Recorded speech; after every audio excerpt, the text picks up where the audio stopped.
Hey, welcome to Source Today. My name is Elliot Morgan. Let's begin.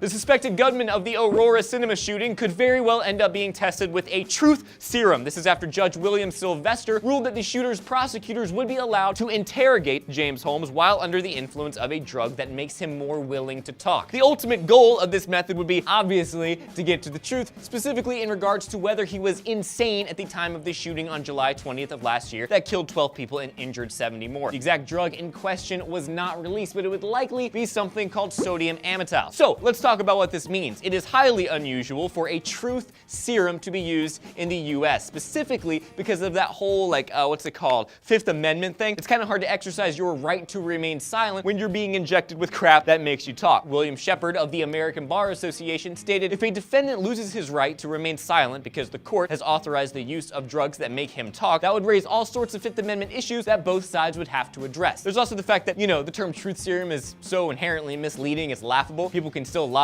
under truth serum, but more than that, they're actually more susceptible to outside suggestion. And there's the fact that, determining a retroactive truth is a lot harder than determining a truth about his current situation. Like, hey, are you insane right now? Is a lot easier to answer than like, hey, were you insane way back then? So those are the criticisms. Here is my opinion, which, fun fact, is of no more or less value than yours. I have different opinions on different things because my head spot and my heart spot produce contrary beliefs on a daily basis, and my head says, hold on, fairness, guilty until proven innocent, the slippery slope of a justice system steeped in vengeance is a terrifying prospect, and even the monsters of the world deserve to make a case for themselves. But then my heart creeps in and I feel a detached empathy for this man's victims, their families, and the horror this man caused. And for a moment, I feel human. But I take that humanity and I take that empathy, and all of it gets processed through this weird internal meat grinder that gets bloodthirsty, hateful, and says, you can inject that guy with gasoline for all I care. And somewhere along the way, my belief in the sanctity of life takes a backseat to my desire to see this guy hanged publicly. But at that point, I've lost my prioritization of life, and life is what he so ruthlessly took. So the affirmation of life is what we need in this world more than a guilty verdict. So in conclusion, I believe that this man should probably not be injected with truth serum because it could cause an unfair trial. But I don't have to like that I don't believe that this man should be injected with truth serum because it could cause an unfair trial. So there you go.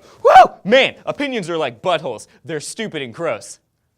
And in addition to the serum, Holmes could undergo a polygraph examination, and Holmes' lawyers have filed papers opposing the serum. We'll see how all of this plays out. The whole prospect of truth serum is totally fascinating to me because it sounds like something you'd see in a James Bond movie, but it's not James Bond, it's just a drug. But maybe I'm wrong, and this battle between my heart and my head and my chest and my skull will rage on because the most dangerous opinions aren't the ones that are wrong. Those are fun. The most dangerous opinions are the ones that aren't open to change. So tell me your thoughts on the mystical truth serum down below. Also, if you were injected with truth serum, which let's be honest, you probably never will be, what is the one area of your life you would rather not be questioned about? Mine is pop music because I have some epic guilty pleasures.